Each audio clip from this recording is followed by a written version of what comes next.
ئەنجا هەندێک لەو حکمەتانەی کە لە باڵاپۆشیدا هەندێک لەو حکمەتانە باس بکەین. بۆچی؟ چونکە خوای پەروەردگار ئەلحەکیمە، هەر فەرمانێک کە پێمان دەکات ئیلا حکمەتی زۆری تێدایە بۆمان، پاداشتی تێدایە. لە ڕۆژی قیامەتدا ئینسان پارێزراو دەبێت، لە دنیادا ئینسان سەربەرز و بەختیار و کامەران دەبێت، و هەروەها سوودی دنیاییشی بۆ ئینسان دەبێت لە ڕووی جەستەییەوە و هەروەها لە ڕووی دەڕوونی و عەقڵیشەوە. بۆیە ئیبن القەیم جوانی فەرمووە کە دەفەرمێ ئەساس و بنچینەی شەریعەتی ئیسلام لەسەر مەساڵیح و بەرژەوەندی بەندەکان دامەزراوە لە دنیا و لە قیامەتە. بۆیە دەفەرمێ شەریعەتی ئیسلام هەمووی دادوەریە و هەروەها هەمووی ڕەحمەتە و هەروەها هەمووی حکمەتە بۆ تاکو بۆ کۆمەڵگا. بۆیە یەکێک لە حکمەتەکانی باڵاپۆشی ئافرەت بەڕێزان ئەوەیە کە بۆ ئەوەی ئافرەتی موسڵمان بیسەلمێنێت، کۆمەڵگەی موسڵمان بیسەلمێنێت، ئینسانی موسڵمان بیسەلمێنێت کە خاوەنی پابەندین بە دینەکەمانەوە، کە موسڵمانی ڕاستەقینەین، خاوەنی ئەو وەفا و عەهدەین کە بەخوای پەروەردگارمان داوە کە موسڵمانین.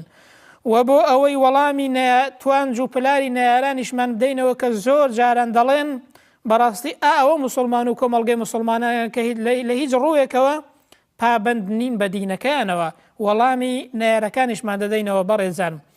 بۆیە یەکەم لەو حکمەتانەی کە پێویستە ئینسانی موسڵمان پابەندی دینەکەی بێت ئەوەیە کە دەیسەلمێنین موسڵمانی ڕاستەقینەین. بۆیە تەماشاکەن بەڕێزان، خۆی پەروەردگار دەفەرمێ ئیذ قال له ربه ئەسلم قال ئەسلمت لرب العالمین. ئیبراهیم پێغەمبەر کە ڕەمزی تەوحید و ملکەچیە بۆ خۆی پەروەردگار، خۆی پەروەردگار کاتێک کە باسی ئیبراهیممان بۆ دەکات کە لە زۆر شوێنی قورئاندا باسی ئیبراهیم پێغەمبەرمان بۆ دەکات بۆ ئەوەی کە شوێنی بکەوین و سەرمەشقی لێ وەربگرین. دەفەرمێ کاتێک کە خۆی پەروەردگار پێی فەرموو ملکەچی خۆی پەروەردگار و بڕیارەکانی خۆی گەورە بە یەکسەر ملکەچی فەرمانی پەروەردگاری بوو و هەموو بڕیارەکانی جێبەجێ کردن.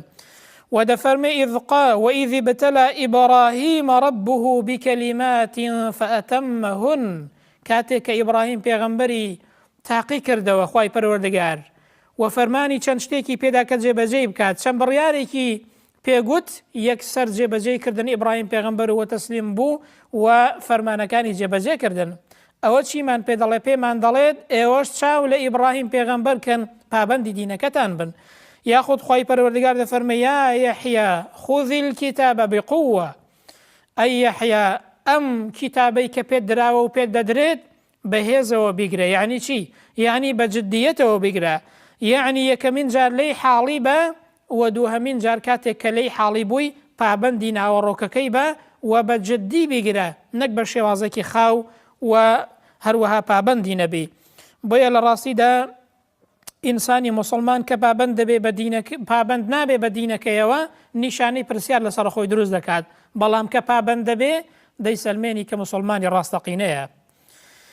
دووهەم لە حکمەتەکانی باڵاپۆشی ئافرەت بەڕێزان ئەوەیە کە پاراستنی کەسایەتی و حیا و حورمەتی ئافرەتە لە دنیادا و نیشاندانی ئافرەتە وەکو ئینسان نەک وەکو مێینە. بەڕاستی ئەو کەسانەی کە دەیانەوێت ئافرەت باڵاپۆش نەبێت، بەرگ و پۆشاکی حیا و حورمەتی لێ بکەنەوە، دەیانەوێت ئافرەت وەکو مێینە نیشاندن بۆ ئەوەی کە تەماشای بکەن و هەروەها بۆ ئەوەی کە بە چاوی خیانەتەوە تێی بڕوانن.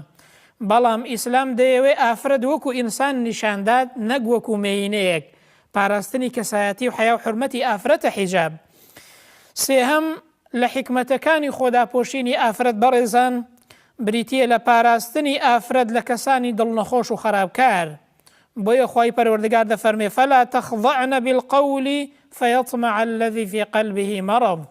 بە شێوازێکی سەرنج ڕاکێش قسەکانت مەڕازێنەوە. بۆچی؟ بۆ ئەوەی ئەو کەسانەی کە دڵنەخۆشن تەماعەت تێنەکەن و بە چاوی خیانەتەوە تەماشات نەکەن. ئەمە بەڕاستی هەمووی حکمەتی تێدایە. و چوارەم لە حکمەتەکانی خۆداپۆشینی ئافرەت بریتیە لە پاراستنی ئافرەت لە شێرپەنجەی پێست، بریتیە لە پاراستنی ئافرەت لە نەخۆشی. بۆچی؟ چونکە زانایانی بواری زانستی پێمان دەڵێن لە ڕاستیدا بەرکەوتنی تیشکی خۆر، کاتێک کە تیشکی خۆر جەستەی ئافرەت بەر تیشکی خۆر دەکەوێت، ئەمە لە ڕاستیدا زیان بە جەستەی ئافرەت دەگەیەنێت.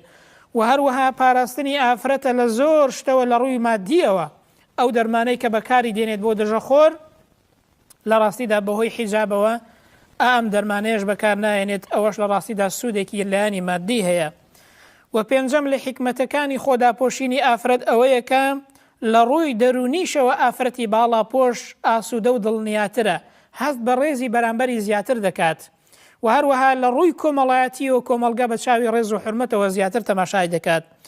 ئەنجا لە ڕاستیدا نەبوونی باڵاپۆشی گەڕانەوەیە بۆ جاهیلیەتی سەردەمی پێش ئیسلام، نەک لە ڕاستیدا زۆر کەس پێی وایە کە نەبوونی باڵاپۆشی پێشکەوتن خوازیە. بەڕاستی ئەمە گەڕانەوەیە بۆ سەردەمی جاهیلیەتی پێش ئیسلام. بە بەڵگەی چی؟ بە بەڵگەی قورئان بەڕێزان. خوای پەروەردگار دەفەرمێ وەلا تەبەڕەجنە تەبەڕوج الجاهیلیەتی الأولى. ئەی ئافرەتانی موسڵمان، خۆتان بە شێوازێک دەرمەخەن وەکو جاهیلیەتی سەردەمی پێش ئیسلام کە غەیرە باڵاپۆش بن کەواتە دەگەڕێنەوە سەر جاهیلیەتی پێش ئیسلام. ئەمە پێمان دەڵێت نەک ئەوە کە پێشکەوتن نییە، بگرە گەڕانەوەیە بۆ دواوە کە زۆر کەس دەیەوێت ئاوا لە خەڵک حاڵی بکات.